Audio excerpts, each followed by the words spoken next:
ನಮಸ್ಕಾರ ವೀಕ್ಷಕರೇ, ನಿಮಗೆಲ್ಲರಿಗೂ ಎಸ್ ಚಾಯ್ ಮೀಡಿಯಾಗೆ ಸ್ವಾಗತ.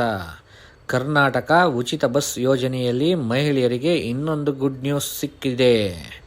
ಬಜೆಟ್ನಲ್ಲಿ ಮಹಿಳೆಯರ ಬಸ್ ಉಚಿತ ಪ್ರಯಾಣ ಮುಂದುವರಿಯಲಿದೆ.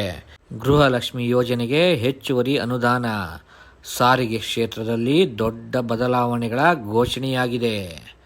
ಅದೇನು ಎಂದು ತಿಳಿದುಕೊಳ್ಳುವ ಮೊದಲು ನೀವಿನ್ನೂ ನಮ್ಮ ಚಾನಲ್ಗೆ ಸಬ್ಸ್ಕ್ರೈಬ್ ಆಗಿಲ್ಲದಲ್ಲಿ ಸಬ್ಸ್ಕ್ರೈಬ್ ಮಾಡಿಕೊಳ್ಳಿ. ಹೌದು ವೀಕ್ಷಕರೇ, ಇಲ್ಲಿ ಶಕ್ತಿ ಯೋಜನೆಗೆ 5,300 ಕೋಟಿ ರು ಅನುದಾನ. ಗೃಹಲಕ್ಷ್ಮಿ ಯೋಜನೆಗೆ 28,608 ಕೋಟಿ ರು ಘೋಷಣೆ ಮಾಡಲಾಗಿದೆ. ಸಾರಿಗೆ ನಿಗಮಗಳಿಗೆ 2,000 ಕೋಟಿ ರು ನೆರವು ನೀಡಲಾಗಿದೆ. ಕರ್ನಾಟಕ ಬಜೆಟ್ 2025-26ರಲ್ಲಿ ಮುಖ್ಯಮಂತ್ರಿ ಸಿದ್ದರಾಮಯ್ಯ ಅವರು ಮಹತ್ವದ ಘೋಷಣೆಯನ್ನು ಮಾಡಿದ್ದಾರೆ.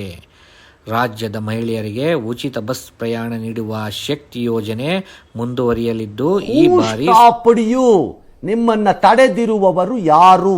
ಸರ್ಕಾರ 5,300 ಕೋಟಿ ರು ಅನುದಾನವನ್ನು ಮೀಸಲಿಟ್ಟಿದೆ.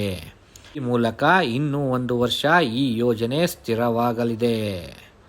ಇದರ ಜೊತೆಗೆ ಗೃಹಲಕ್ಷ್ಮಿ ಯೋಜನೆ ಮತ್ತಷ್ಟು ಬಲಗೊಂಡಿದ್ದು, 2025-26ನೇ ಸಾಲಿಗೆ 28,608 ಕೋಟಿ ರು ಅನುದಾನ ನೀಡಲಾಗಿದೆ.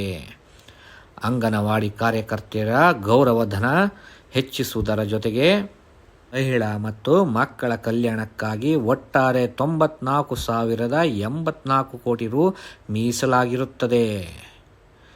ಕೇಂದ್ರ ಸರ್ಕಾರದ PME ಡ್ರೈವ್ ಯೋಜನೆಯಡಿ 14,750 ಹೊಸ ವಿದ್ಯುತ್ ಬಸ್ಸುಗಳು ಸಂಚಾರಕ್ಕೆ ಬರಲಿದ್ದು, ಇದರ ಬಹುತೇಕ ಸಂಖ್ಯೆ ಬೆಂಗಳೂರಿಗೆ ಮೀಸಲಿಡುತ್ತದೆ. ಸಾರಿಗೆ ಇಲಾಖೆ ದೊಡ್ಡ ಮಟ್ಟದ ಸಹಾಯ ನೀಡುವ ಮೂಲಕ ಸರ್ಕಾರ ಶುದ್ಧ ವಾತಾವರಣವನ್ನು ಬೆಂಬಲಿಸುವ ಗುರಿ ಹೊಂದಿದೆ.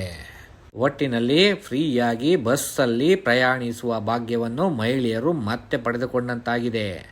ಇನ್ನು 1 ವರ್ಷ ಯಾವುದೇ ತಲೆನೋವು ಇಲ್ಲದೆ ಮಹಿಳೆಯರು ಬಸ್ನಲ್ಲಿ ಪ್ರಯಾಣಿಸಬಹುದಾಗಿದೆ. ಹೀಗೆ ನಿರಂತರ ಅಪ್ಡೇಟ್ಗಾಗಿ ನಮ್ಮ ಚಾನಲ್ನನ್ನು ಫಾಲೋ ಮಾಡಿ. ಈ ವಿಡಿಯೋ ಇಷ್ಟವಾದಲ್ಲಿ ಚಾನಲ್ಗೆ ಒಂದು ಲೈಕ್ ಮಾಡಿರಿ.